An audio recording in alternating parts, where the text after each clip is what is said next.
I gave Charlie a bone, Rusty a bone there. He should be good.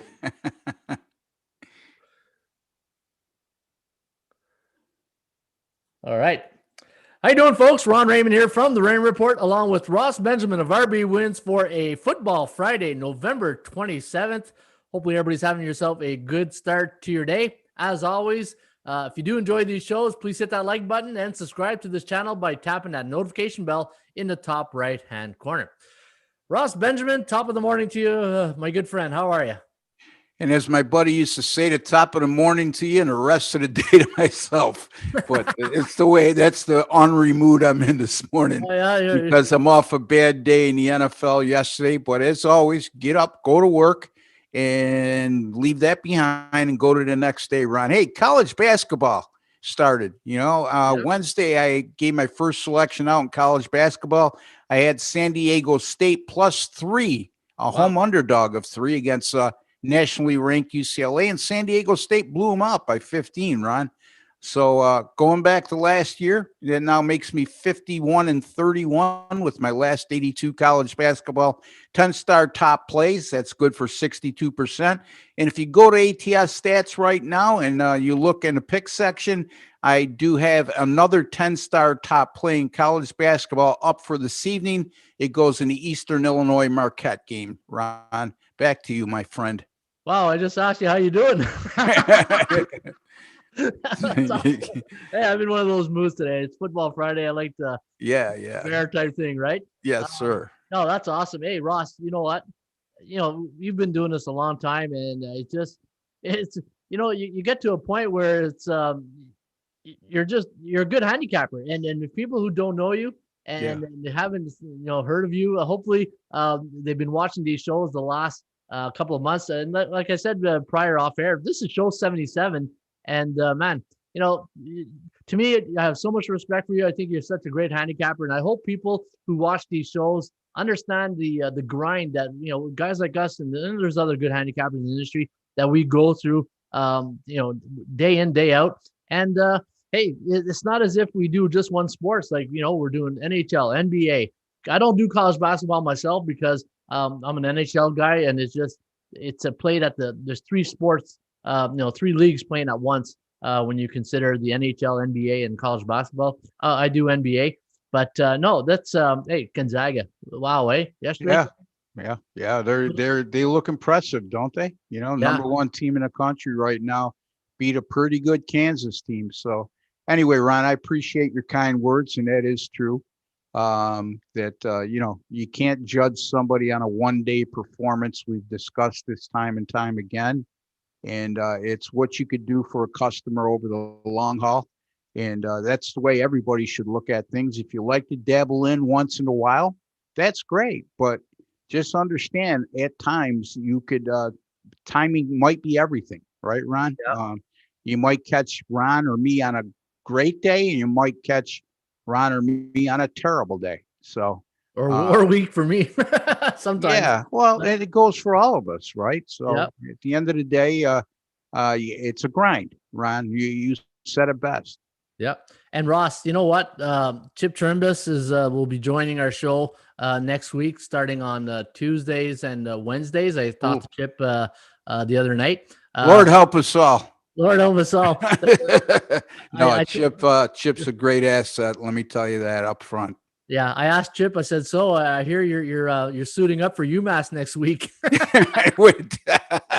Yeah, and if people missed that last show, one of Chip's famous lines is, you'll get a game like the UMass game this week. I think they're playing Liberty, Ron, in college football, and Liberty's like a 35-point favorite. And they'll ask Chip his opinion against the point spread on a game like that, and they'll say, "I know one thing. I'm not betting on any team that I could play for right now."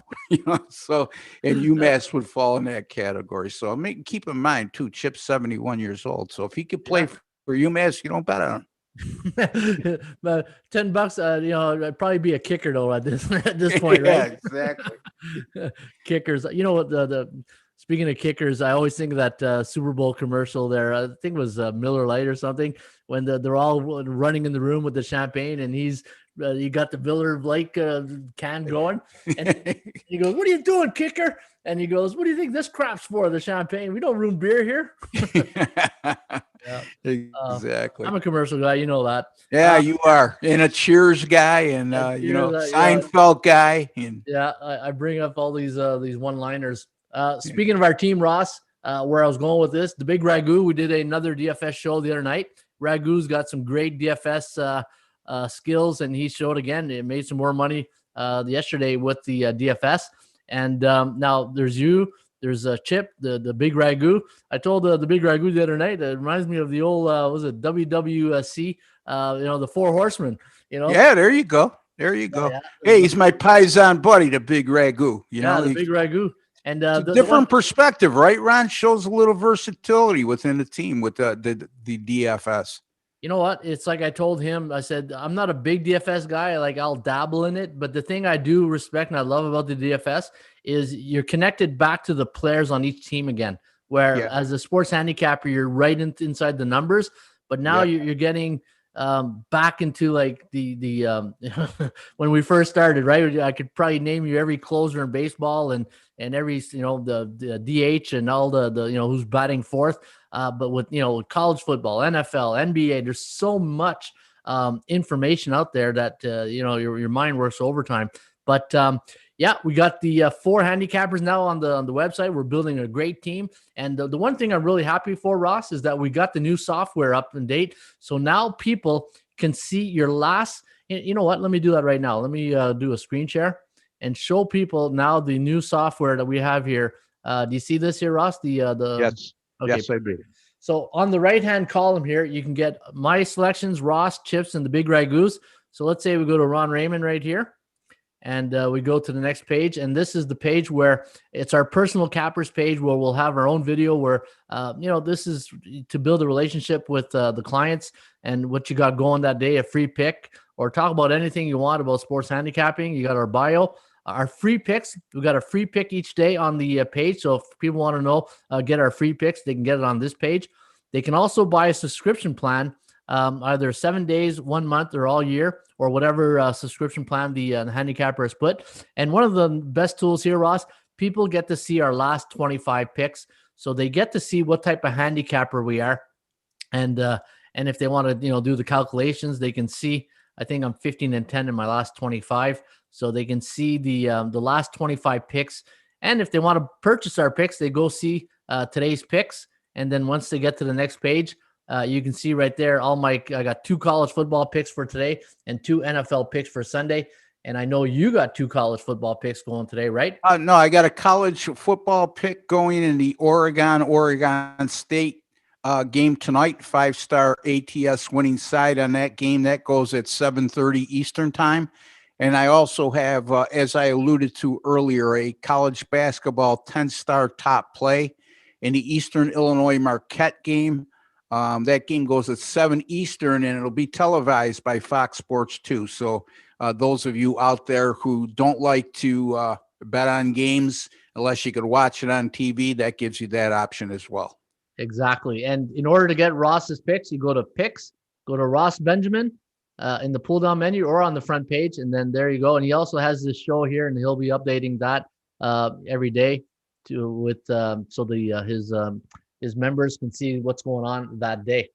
All right, Ross, that's enough of the marketing promotion. Right? Let's get to the meat and potatoes. Yeah, meat and potatoes. But you know what? The marketing stuff we got to do, because that's what like any business, right? I mean, I always laugh when people watch my YouTube free pick videos that I do awfully well on as far as my viewership and my subscription base. But they're impatient. They don't want to hear about how I'm doing lately. Look, you know what I mean? Ron, I try to buy a loaf of bread with a free pick winner. I mean, I've been doing this for a living for 20 years, and you don't stay alive by giving away everything for free. So you have to promote, and people should be interested in how you're doing lately. Exactly. And so let's kick it off here, Ross, with the first game. Now, we get our feed from Pinnacle, so sometimes you might see the line, and I talked to my line guy this morning, and anytime the line is suspended on the Pinnacle feed We don't get the latest odds. So, but the odds right now is I'm seeing -2 and 1.5 for Arizona. The over/under at 49 and 49.5 for the total. Looking at the computer forecast here, Ross, we got 29-21 for New England. The over/under at 50, right there at the number 50.5. Patriots. Okay, you know what? This is a funny Patriots team lately, right? 4-6 straight up on the year. Coming off a big loss last weekend after a big win the week before on the against the Ravens on that monsoon night. I keep saying that word monsoon these days, but it resembled a monsoon, no doubt. Yeah, Arizona. Tough loss last week. I believe that was a Thursday night game against the Seahawks, 28-21. After that miracle win against our Buffalo Bills, which man, I still see that catch in my sleep. And but hey, you got an Arizona team now coming off a loss, going against New England, who's really a shell of themselves. Man, just trying to rebuild and new quarterbacks, new everything lately in New England. But I'm looking at this game. It's a head scratcher. Like my first instinct is Arizona right away. I kick into Arizona. Kyler Murray having a good second year as a sophomore quarterback, but there won't be any Fitzgerald this weekend. He's got COVID-19, but there's still a lot of good weapons in Arizona. And which New England Patriot team is going to show up here this weekend? That's a good question, Ron. Here's some interesting facts when it comes to this game. And if you don't mind, I'm going to get away from the side here. Yep. Arizona, 5 road games this year, 4-0-1 to the under on the road. Oh, wow. So something to keep an eye on there. And New England, 5 home games this year, 4-1 to the under.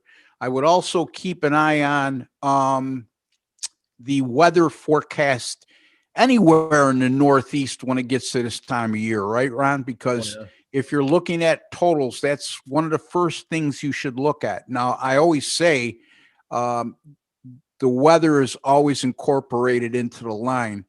I would be more in tune to look at this if you like a game over the total. Okay, so before you think you're getting a bargain on an over in a game played in December or late November in the NFL, I would take a long, hard look at that, Ron. So again, I'm going to have a lean toward the under here right now. I have not posted my picks yet.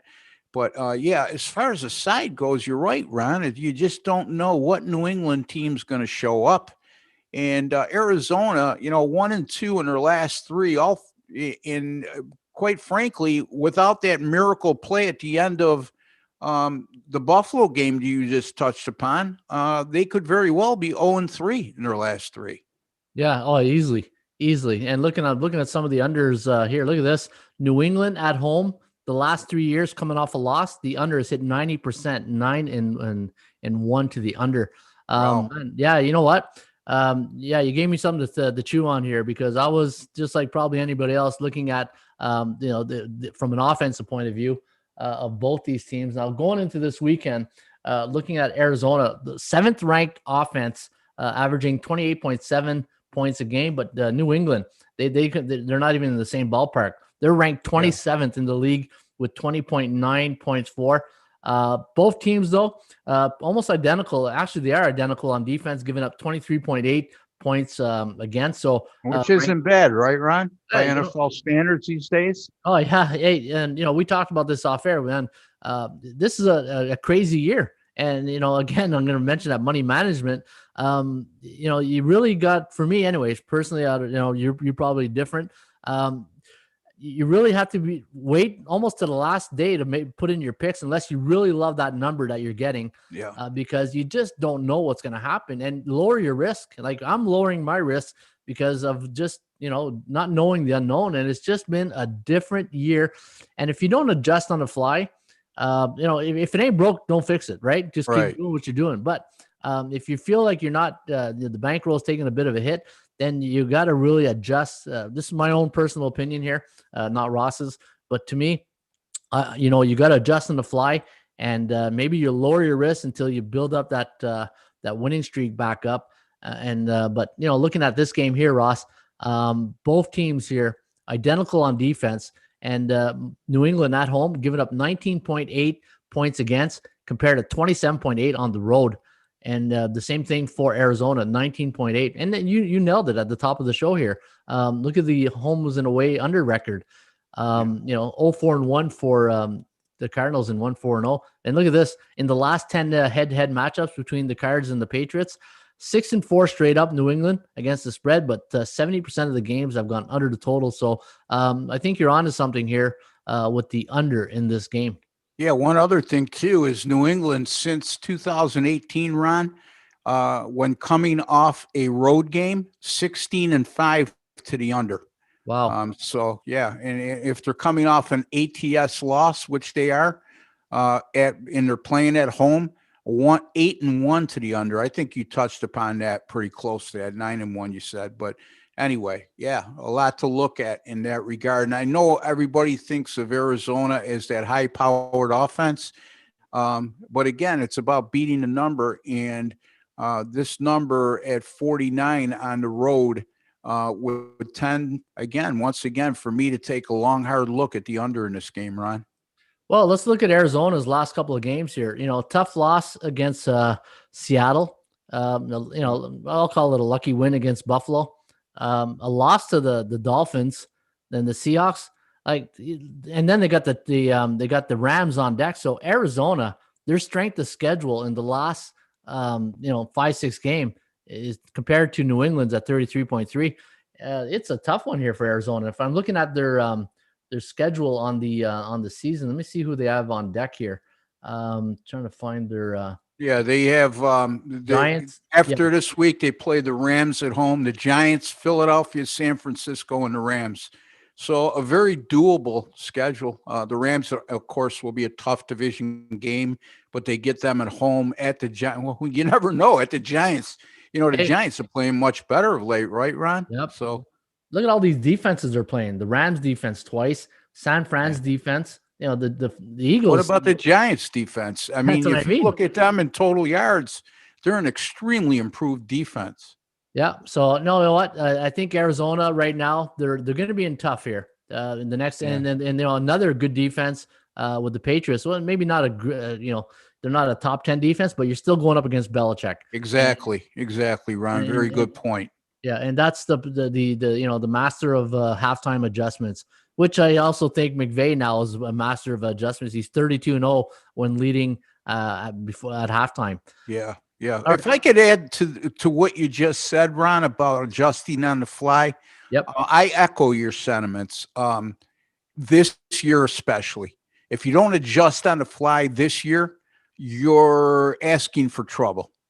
Because this is a whole, like Ron touched upon, with this COVID-19 going on, it's a crisis and a half, not only on a global stage, but in a sports handicapping stage as well. It could create a lot of nightmares, key players being out, games being canceled, college basketball especially. I mean, we've seen it just in the first couple of days of the college basketball season, games being canceled at 3:00 in the afternoon that were scheduled to start at 7. So, yeah, I mean, without elaborating much further, I could talk about that forever.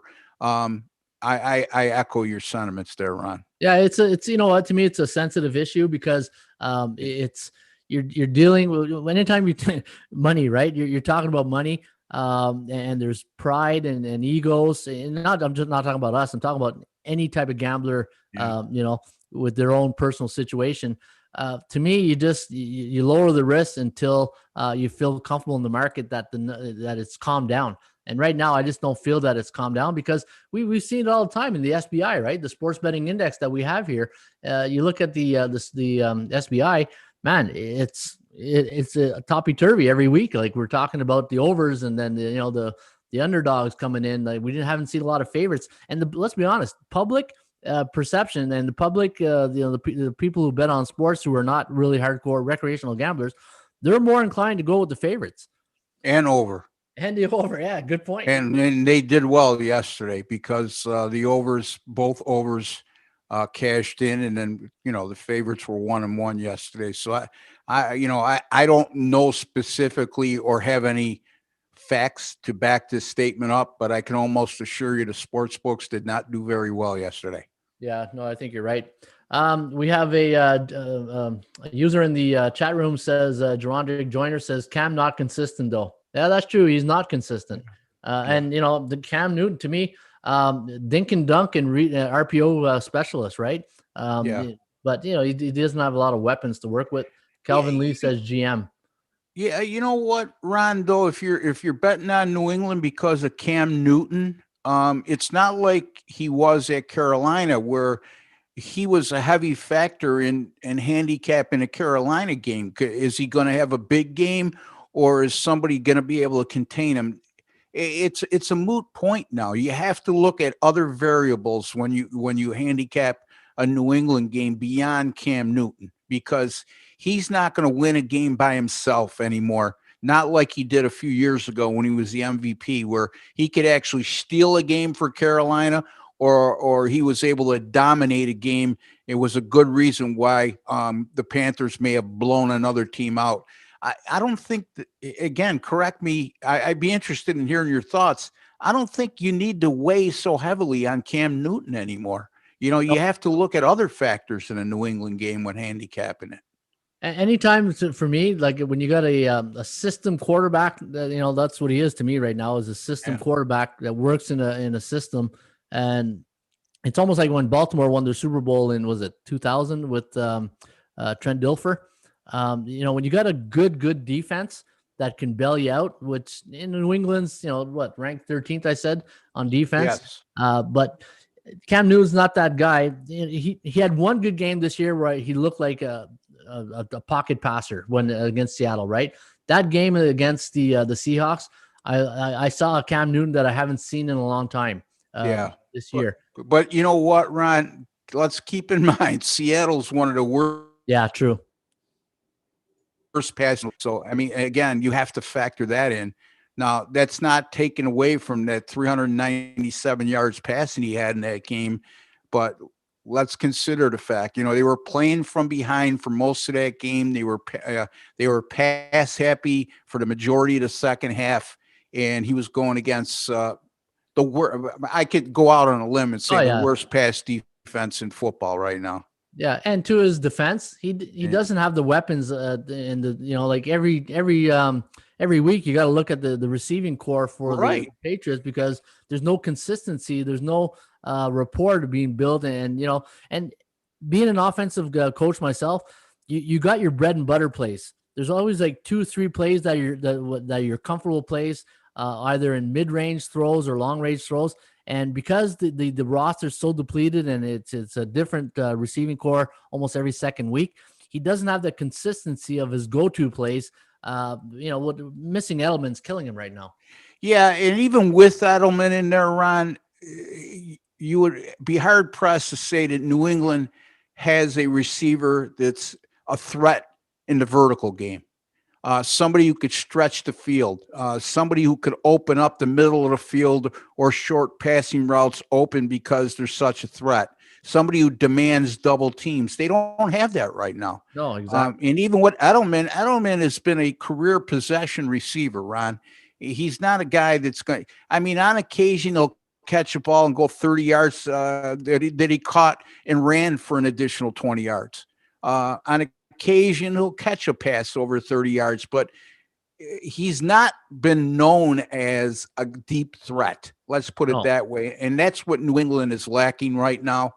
And that has to be considered as well in Cam Newton's declining statistics. Yeah, no, I agree 100%. Edelman's a horizontal receiver. That's his bread and butter when he's running crossers and all that, catching the quick look-ins or the hitches.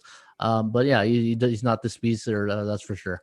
All right, Ross, let's take a look at this game right here between Tennessee and the Colts. Now, looking at the latest line here, we got Tennessee minus +3 here, -3 for the Colts. The over/under at 51.5. The computer forecast, the analytics here at ATS Stats has 26-22. The over/under at 48. If I'm not mistaken, the Colts have really dominated this series, the last 10 games, going 7-3 straight up and against the spread. And they just played a couple of weeks ago on that Thursday night where the Colts looked really good in a 34-17 win. And but is this a letdown spot here for the Colts coming off that big emotional win over Aaron Rodgers and the Packers? Absolutely not. Okay, I get where you're going with that, but you are right now tied for first place in the AFC South with 6 games left to play, and a team you're tied with, you're hosting at home. And you know that now with a win, you would have the tiebreaker too as well by winning both of those 2 games in this divisional series. So I cannot, let's put it this way. If they're looking beyond this Tennessee game, there's something definitely wrong. And I just don't foresee that. Again, I know Tennessee's coming off that win against Baltimore. I'm just, Ron, I'm not a big fan of Tennessee right now in terms of, I don't think their defense is that good. I don't think that a team like Baltimore can expose a defense like Tennessee's because they're so run oriented. And we just talked about New England. Baltimore is in a similar situation with their wide receiver crew. Yep. They don't threat anybody. They don't scare anybody vertically downfield. When your top receiver is Mark Andrews, your tight end, that speaks for itself. So to answer your question, I would say unequivocally, no, they're not going to be looking beyond this. Yeah, and I agree with the Tennessee right now. They're not having Calais Campbell for the Ravens on the defensive line. They wore down last week the Ravens on the run game, and the run game is, and I know from a coaching perspective in the trenches, you're not going to win the run game in the first and second quarter. It's midway through the third quarter and fourth quarter where you start seeing the bend don't break type of offenses where they can really do some damage up front. And we saw it last week. Tennessee in the fourth quarter, they could have run dive and they would have got 10 yards. It got to that point where the Ravens were just it was too much, and Derrick Henry just took over in the overtime. And come on, you score a touchdown, running touchdown in overtime. That just tells you that line was they're worn down. Exactly. Right. And Tennessee is tough when they get the lead or the game is close late in the game, to Ron's point, where they don't have to abandon the running game and they don't have to depend on solely Ryan Tannehill to beat you with his arm. So good point, Ron. Yeah, and the thing with Tannehill, I've noticed he's really good hash mark the sideline, but between the hash marks, not too many throws go between the hash marks. Now, the NFL, the hash marks are a bit tighter compared to the CFL, which I'm comparing. But that's where I see Tannehill, when he runs those corner routes, he's really good, hitting to the outside near the sidelines. But you're right. If Tennessee gets down by 2 touchdowns or 10 points, I don't think they have the offense to play catch up very often. And, look at their scores, some of the games. Like, they're beating the beatables, right? Yeah. But then when they get to, a game like last week, they did beat the Ravens. Baltimore, yeah. I'll give them credit there. Win. But that's a game where I think the Ravens, are starting to wear down a bit. And people are figuring out Lamar Jackson right now and that Ravens offense. So, no, we're going to see a really good game here on Sunday. I agree with you, Ross. I think the Colts are the team here to play this weekend. -3 is the line. I do like that. I'm just trying to see if there's anything that stands right up. If while you're looking at that, let me make a point here. Sometimes we're guilty of overlooking things. Yep. If you simplify a bit, the picture becomes clearer. Look at the 2 offenses. Tennessee, 27.9 points per game, 378.8 yards per game. The Indianapolis offense, 27.6 points per game, 373.4 yards per game, almost identical. I mean, extremely close. In terms of yardage, they're 5 yards apart per game. And in terms of points scored, Tennessee has scored 0.3 points more per game. Okay. So, I mean, you can't get much closer than that. Here's where the difference is. The Tennessee defense has given up 388.9 yards per game, which is enormous, and close to 26 points per game, while the Indianapolis defense, on the other hand, is giving up just a shade under 21 points per game and less than 300 yards per game. So Indianapolis gives up 81 yet less yards per game, and they're also giving up about 6 points less per game. And Tennessee's scoring defense might be a lot. Well, it would be a lot worse if not for the fact that early in the year they were very adept at creating turnovers. And in the first matchup, Ron, Indianapolis on the road at Tennessee in that game on short rest on a Thursday night put up 34 points and also 430 yards of total offense. And you compare that to Tennessee's 17 points and 284 yards of total offense. You could see where I'm going with this. Yep. You almost have to say, okay, both offenses are similar. Who's got the better defense? And the answer to that is unequivocally Indianapolis. Yeah, and we're at that point of the year now where now is the time. December is right around the corner. We're at the end of November. It's Thanksgiving. We're in the holiday season mode, and that's where teams start making their move towards building up for the playoffs. And look at Indianapolis right now in their last 5, 4-1 straight up. They're probably a team right now you don't want to play in the Indianapolis. Yeah, they're surging, Ron. Absolutely. And that's what we look for late in the year, teams that are showing signs of finishing strong. Their only loss was the Baltimore 24-10 in that stretch. But other than that, their offensive numbers take that game away, and their 4 wins, 31 points scored, 41 points scored. And in their last 2, 34 points in each game, which resulted in wins over Tennessee and Green Bay, 2 winning teams. So to me right now, I have a strong lean toward Indianapolis here. Yeah, and moving forward, I know the defense is you can trust, but my thing is, can you trust Phillip Rivers in December and January? That's my big issue. Well, you can because they play indoors now. Yeah. So I mean, I understand Phillip Rivers on the road in the Northeast, yes, but I know what you're trying to say, Ron. His past history has been to falter down the stretch, but again. Indianapolis has other components where it's not fully relying on Phillip Rivers to have a 300-yard passing game. And that may have been more of a reliance for the old San Diego Chargers, LA Chargers when Rivers was there, And to Ron's point, he did throw 21 picks last year, which is a lot for a starting quarterback. But I don't think he's in a situation where he needs to win games by himself. And I also think he's in a situation where he could trust his defense, which is very good, a lot more than some of the defenses he had while he was in San Diego or LA. Yeah, and he's got a head coach who's been a quarterback that he can, who can relate to him. And we all know Frank Wright's history in Buffalo, right? Right. All right, speaking of Buffalo, we got the Bills playing the Chargers this week. Now, looking at the latest line here, I'm seeing 4.5, I'm seeing 5.5, and the latest I'm looking at right now is 5. Yeah, the average is about 5, and the over-under is at 53. So looking at the analytics here, 23-12, the over-under at 35. So the computer analytics out of 5 previous games likes it to go under the total. But both these teams are shootout types offense, right? Look at this combined on the year, 15-5 to the over. 75% of both these teams' games have gone over the total this week. I'm a law of average type guy. I believe what goes up must come down. And if we see this, the bookmaker sees this, the public sees this.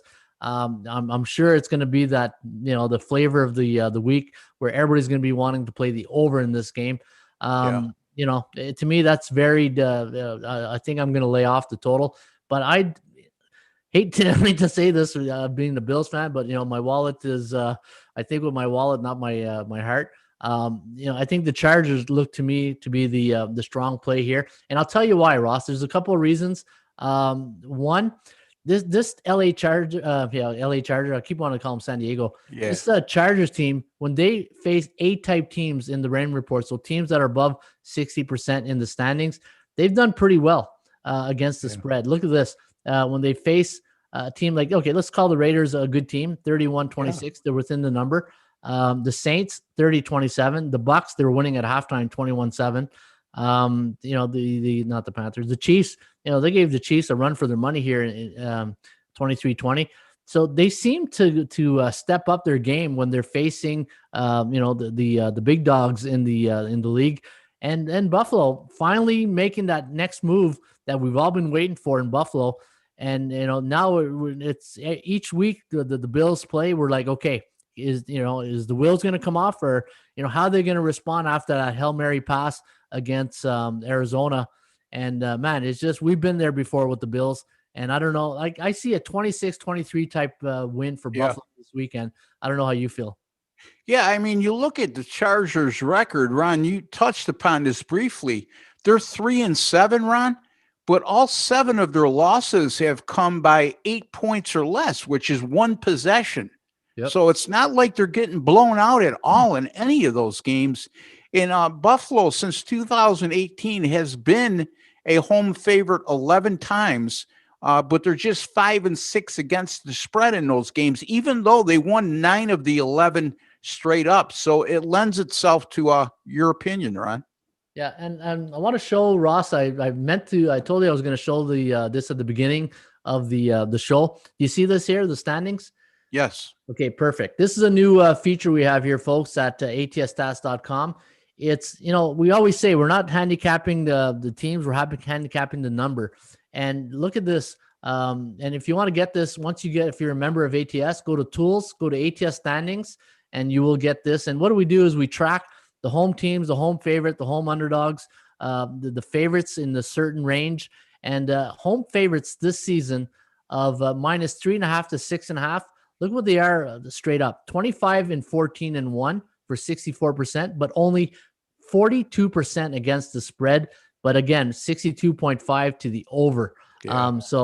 But this is the one that really, got me here. And then if you look at the opposite end of the spectrum, road underdogs hitting 57.5%, 23-17 favoring the Chargers. And again, indicators, right, Ross? We're always talking about indicators. Like, I'm not soling my thought process on one factor on this game. There's many factors, and when you get enough indicators that lead you to a confidence level that you feel strong that you can hammer that play, I'm starting to feel that way with the Chargers this weekend. Yeah, not a game I'm going to use, but I certainly, if you put the proverbial gun to my head, I would say that the value would be on the underdog in the situation, just based on everything Ron just said. And also based on what I said earlier, this is a team that's in their 7 losses, all 7 of those losses were in one possession games. And, right now you're asking Buffalo to lay or to cover 5. Now, having said that, how is Buffalo going to recover from that tough loss against Arizona? I don't think that'll be a factor, Ron, especially when coming off a bye week. When listening to some of the interviews, it was certainly players were upset and disheartened by that tough loss. But I don't know, since Sean McDermott's been there, Ron, they just seem to have the ability to wipe the slate clean very quickly and move on to the next game, whether it be a great performance, a terrible loss, or a heartbreaking loss like they suffered last week. And you're right, as far as people jumping all over the over in this game, I can't see it any other way. And I'm not, certainly when I see too much public action going that way, I'm not a proponent of following the public. I mean, look, the Chargers have gone over now in 7 straight games. Buffalo's gone over the total in their last 3.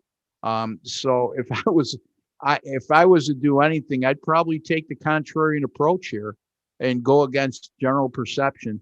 The weather, though, always something we have to look at in Buffalo when it comes to games in late November and early December. And actually, the weather conditions are mild in Buffalo, 46 degrees. The weather forecast in winds of 10 to 11 miles an hour, which would be high in a lot of places, especially in warm weather climates, but not in Buffalo, right, Ron? So, again, all things to be considered here. So looking at the chat, Gerondrick saying plus the Titans are his team. That's his issue when we were talking about the Titans game.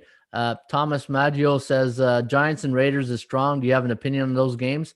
I think no, I don't think we do right now. That low scoring on Bills game, I was thinking over for sure. And that's what we're just talking about, right? People are going to talk about the What over. did the gentleman say about the Titans? I'm sorry. Yeah, so he goes, that's my issue. He's talking about that's my issue. And then he goes, plus the Titans are his team. So I guess we were saying something that he was just.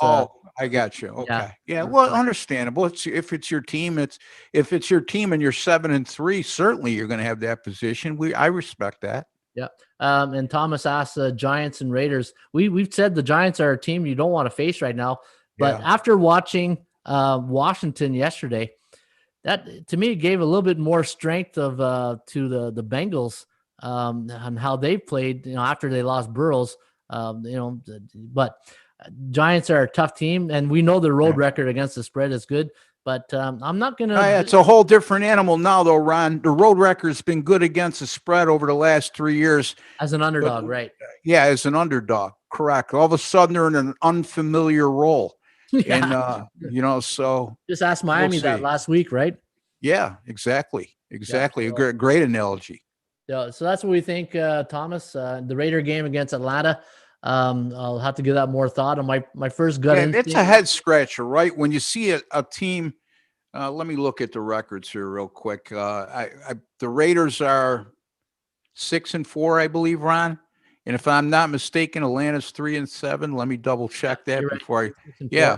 So when you see that type of number, and this game opened as a pick'em, okay, which makes you scratch your head when you see the disparity in the records. And the Raiders coming off a tough loss against Kansas City, a game that was they were right there and could have won it, but they didn't. And how did they respond from that tough loss? Because that would have put them in a tie or one game behind Kansas City. With the sweep against Kansas City, they would have had the tiebreaker.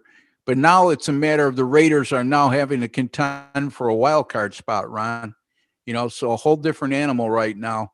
And the Raiders defensively are very vulnerable. And as I've alluded to throughout the course of the year, Atlanta's problem is not their offense, it's their defense. Because their offense, when you look at the talent on the offensive side of the ball, that's a playoff team offensively. Yep. It's the defense, which has been their enigma throughout. No, a great point. And the thing with the Raiders now that, playing in Vegas, traveling back east, which I don't think the Raiders had a big problem. They're not one of those teams that I find that they struggle with the time zone for some reason. Maybe I'm wrong. But the thing that I'd be careful with the Raiders this week is this big number right here, 4 ATS wins in a row. My theory is this: if you don't mess with streaks. If you like this game, you go with the Raiders, but if you don't, you get off it because the percentage play does favor the Falcons here. And one thing I'm guilty with the Falcons is always thinking the last 3-4 years, those high-powered offense, Julio Jones, Ridley, but it's just the age is catching up with Ryan right now, and they just don't seem to be that. And Dan Quinn, you can't fault him. What the Raiders, the Falcons are doing right now. Well. Another thing to consider, Ron, is Calvin Ridley and Julio Jones, their top two receivers, are questionable going into this game. So that may have a little bit to do with the line going from pick'em to -3. And there has been public action, heavy public action on the Raiders. So it's partly the question marks with those two top wide receivers and the money that's gone on the Raiders. As far as Dan Quinn goes, Ron, they needed to make that move. Oh yeah, he got a second life last year only because Atlanta finished with, I believe, 5 straight wins to close the year out. And that was probably the worst thing they could have done because they weren't going to make the playoffs anyway. It saved his job, and you saw the writing on the wall over the last couple of years with Atlanta. They became really average, and again. The thing that needs to be addressed for Atlanta and has been for the last couple of years is their defense, and they fail to recognize that. Anytime you fire a coach in midseason, you're not changing the culture. And anytime And that's the thing you do in the off season. Culture changes in football or any pro sports can't be done in the middle of a season because you can't change an offense. You can't change defense. You gotta, you can't reinvent, a playbook in 1 week and expect everybody to follow that and then come in with your new philosophy. This ain't college, right? No. So you're in damage control right now in Atlanta until you figure out who's going to be the head coach and what new coaches coming in, the new culture, the new environment. So right now Atlanta's in free fall the way I look at them. Ron, I will say this: since Raheem Morris has taken over as the interim head coach, they've gone 3-2 straight up and against the spread. So they have been respectable, probably more than respectable with him in charge. And then the Raiders, how about 4-1 straight up in ATS on the road this year? So yeah, Ron, you mentioned the East Coast thing. They won at Carolina. They won at Kansas City, which is an Eastern, or no, that's a Central time zone. Excuse me. They won at Cleveland, so that's an Eastern time start. So they fared okay on the road this year, Ron. And a couple times they were asked to go to the East Coast, 2-0 straight up in ATS. Gerondrick says, I don't see how you blow a lead in the Super Bowl. Let it go, man. Let it go. Yeah, man. All right. It's a tough one. Talk about a bitter pill to swallow. Yeah, no kidding, eh? So we got the Niners taking on the Rams here. The Rams, my Monday night play here that we gave out. Nice win against Tom Brady and the Tampa Bay Buccaneers. Now, the Rams, a 6-point favorite. I'm going to take a look at the latest line to see if I'm in the ballpark here because of the feed. 6.5 is I'm seeing, 45 is the total. Looking at the computer pick here, 25-21, the over-under at 47. The Rams 3-2 straight up in their last 5, 1-4 to the under, where the Niners really, man, just snake bitten this season with injuries, but still able to be a bit competitive. 4-6, 1-4 at home, 3-2 on the road. This might be a good spot for the Niners catching the Rams here, who are coming off a big Monday night win, only going on 5 days rest. Check this out, Ross. Home favorites this season on 5 days rest, 0-7 against the number. Yeah, that's really eye-catching if you stop and think about that. Yeah, you would think that the Rams coming off that high-profile win on Monday night at Tampa Bay, where the eyes of the nation were on them, specifically the eyes of the NFL gambling nation was on them. And then you look at the fact that the San Francisco 49ers are 0-3 straight up in ATS in their last 3 games. A lot of injuries. You would think that the general public is probably going to hammer the Rams in this game. And it's never that easy, folks. And this is a rivalry game, too. Keep that in mind. In San Francisco, they did defeat the Rams the first time around, 24-16 at home. But the Rams, to me, right now, are another one of those teams like Indianapolis, the NFC version of Indianapolis, in my opinion. This is a team that could surge down the stretch because they're good offensively, not great, in my opinion, because they still lack that one game breaker. And defensively, they're very, very good, in my opinion. I mean, you look at what they did against Tampa Bay last week, Ron. They held that high-powered Bucs offense to just 251 yards. Yeah. And then the game at Miami, the game that they lost, they held the Dolphins to 145 yards. So that's a good defense right there, Ron. You know what, Ross? Watching that game on Monday night, there was a time in the second quarter, and this is one thing I always look at when I watch a game. Offenses that go 3 and out. Yeah. And there was a situation in the game where the Rams just went 3 and out twice. And I said, you can't afford to go 3 and out against Tampa Bay and Tom Brady all the time. And it was 3rd down in I'll say a par 3 or something like that. And it was just long, right? And they were able to convert on 1st down. And I'm saying that's huge because once you go 3 and out, 3 and out, 3 and out, it just deflates the whole bench. Then you got the OC scratching his head saying, okay, I gotta find something that works here. Do we abandon the run? Do we go with more of the passing game? But I wanted to do that. I wanted to see if there was anywhere online or any stats that shows how many teams have the most 3-and-out type teams on offense this season. That'd be a good stat. Interesting concept. Yes. Yeah. And it's a lot of validity to that. Not only is the offensive coordinator scratching his head, not only is he thinking about abandoning the run game, he's also thinking about abandoning the game plan going in because it's not working.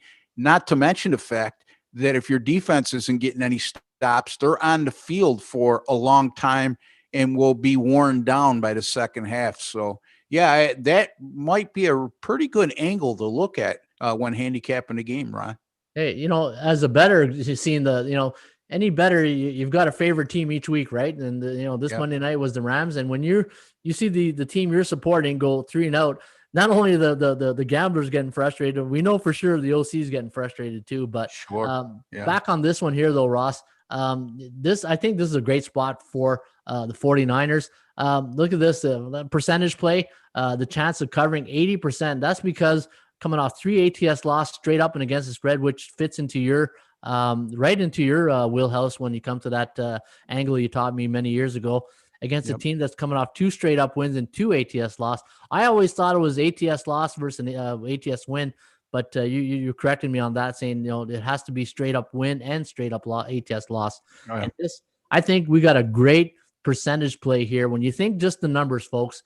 And again, I'll bring back this standing right here. Home favorites of -6. Now, where is it here? Home favorites of 3.5 to 6.5, 42%.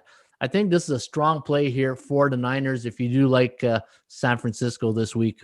Yeah, I could see that point. I'm just not willing to go there at this particular juncture.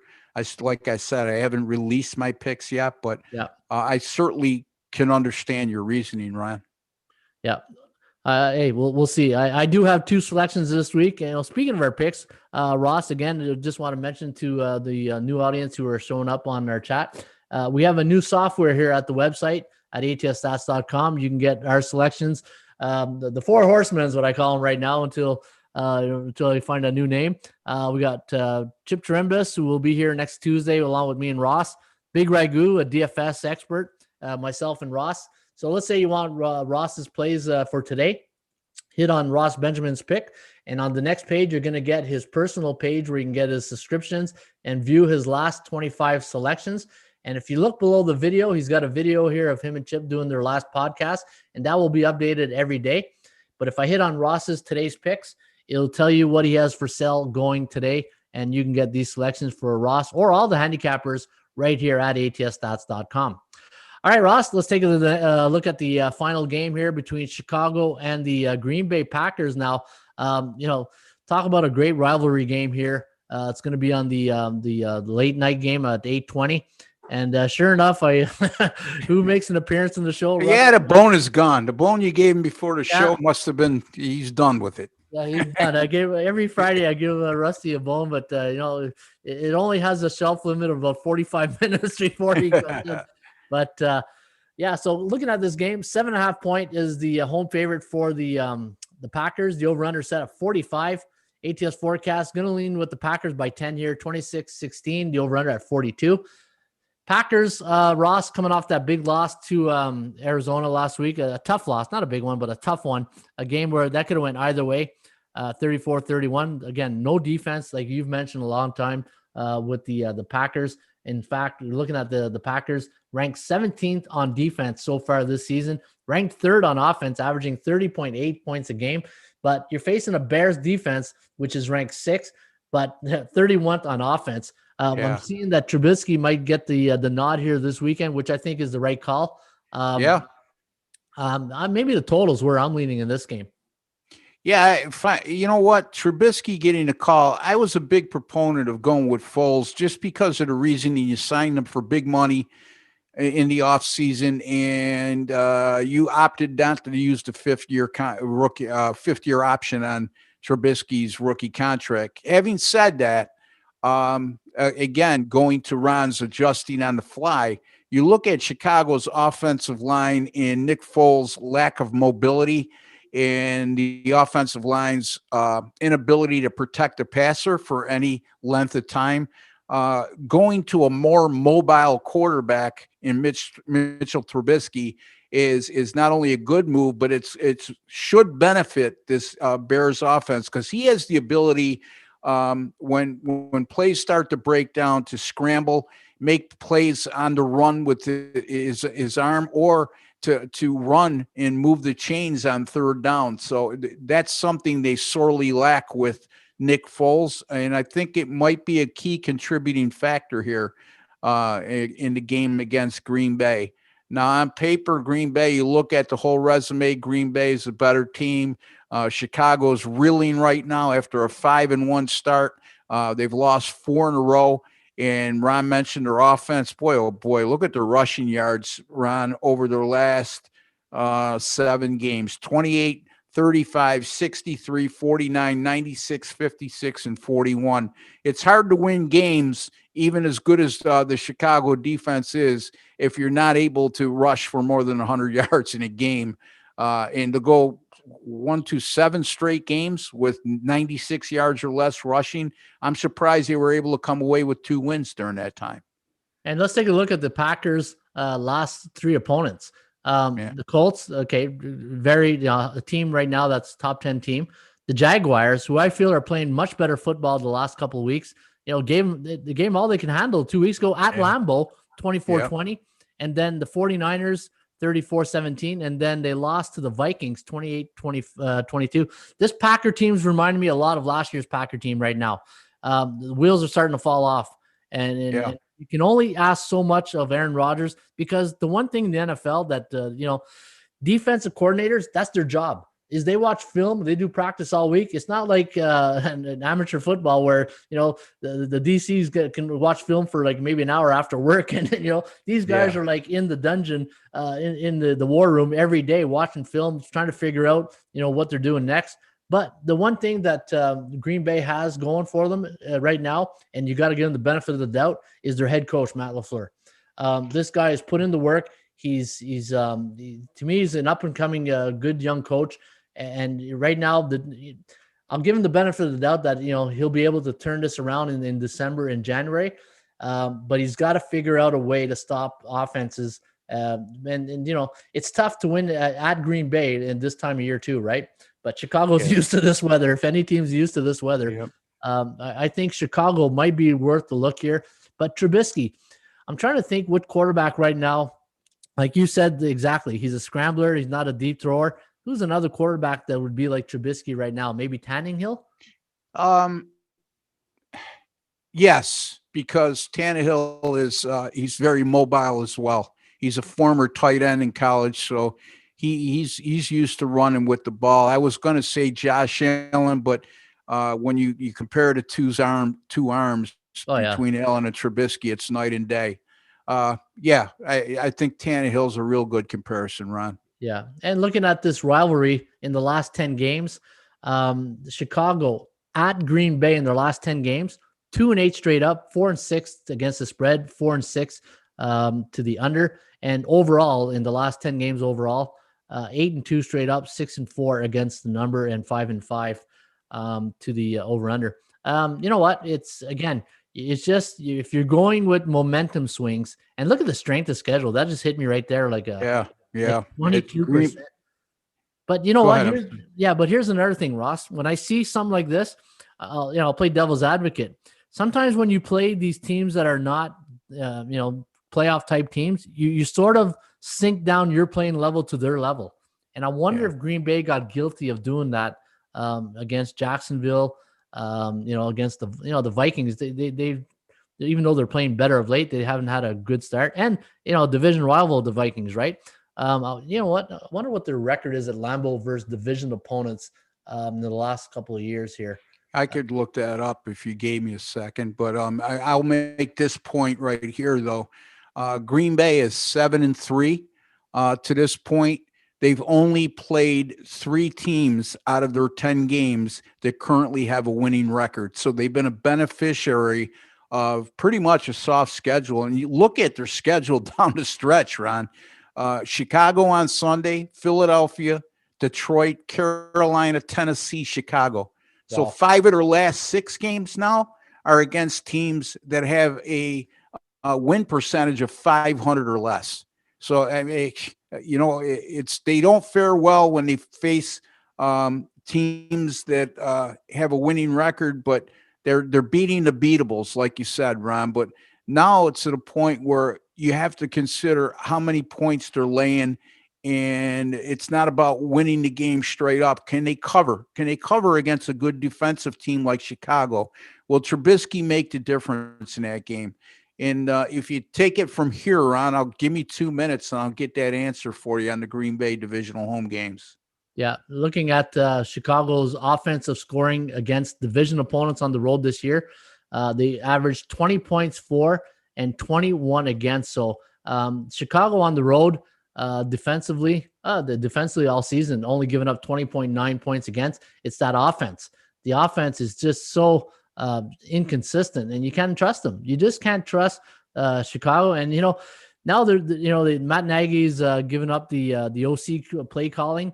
I'm sure it's probably given him a little bit of Yeah, but you notice what he did the last game. He took over the play calling in the second half when things weren't going very well. So he's a little bit impatient when it comes to that. Either you allow this, Ron, as a head coach, you delegate, you allow the guy to call, you make those kind of moves at the end of the game. You don't do it mid-game. That's just my opinion. Yeah, no, I agree. Look at this. Chicago coming off a 1-game homestand, 1-9 against the spread the last 3 years. So on the road, that's nice little number right there. But I think Chicago, to me, this weekend, it would be an uncomfortable play, and it's just based on the poor performance of the Green Bay Packers defense. But again, you got to look at the weather, what it's going to be like Sunday night, Green Bay. At the end of November, I'm sure it's not going to be like Myrtle Beach this week. No, not whatsoever. All right, Ron. So let's look at Green Bay, and as a home division team facing division opponents at home, I should say. And since 2015, they've gone 9-7-1 straight up. Yes, they did have a tie in a game against Minnesota, and 8-9 against the spread. So pretty much 50-50 in that regard.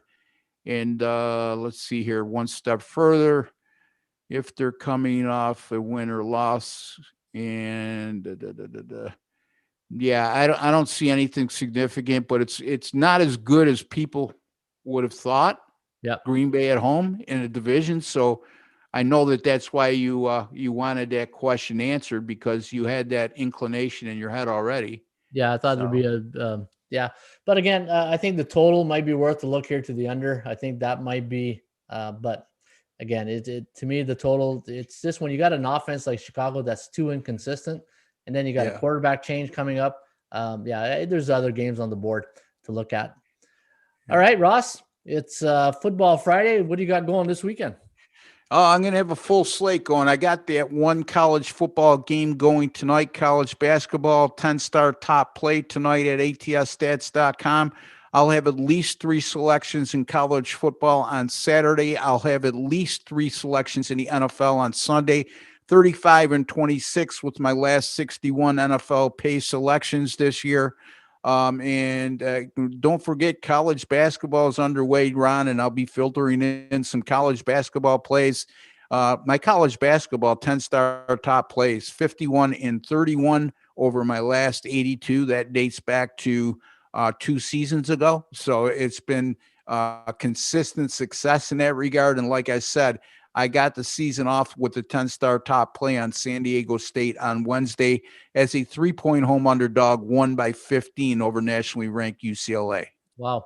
So, folks, you can get Ross's plays this weekend by going to our website at atsstats.com. Chip Chirimbus will have his plays, the Big Ragu, and I have 2 college football plays going today, 2 totals plays, and I also have 2 plays for Saturday, and I will have 2 NFL plays, which are up right now at atsstats.com.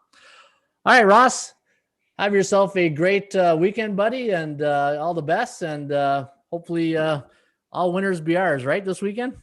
I hope so, Ron. And I think that will be the case. I think I'm looking forward to a strong weekend, and I know you are as well. Yeah.